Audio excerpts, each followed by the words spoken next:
हे बघा मुलांनो, आज आपण सुंदर अशी कविता घेणार आहोत श्रावण महिन्यात.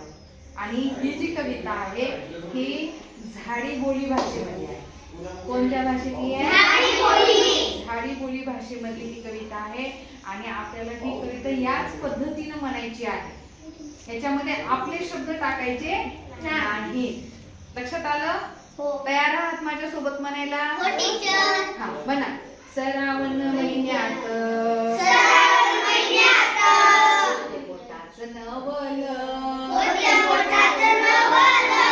श्रावण महिन्यात होते पोटाचं नवल, सात रंगाचा तोरण कसा आभारी चोवल, श्रावण महिन्यात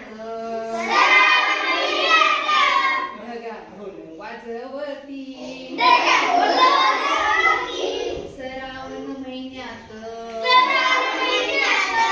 ढगा ढोल वाजवती.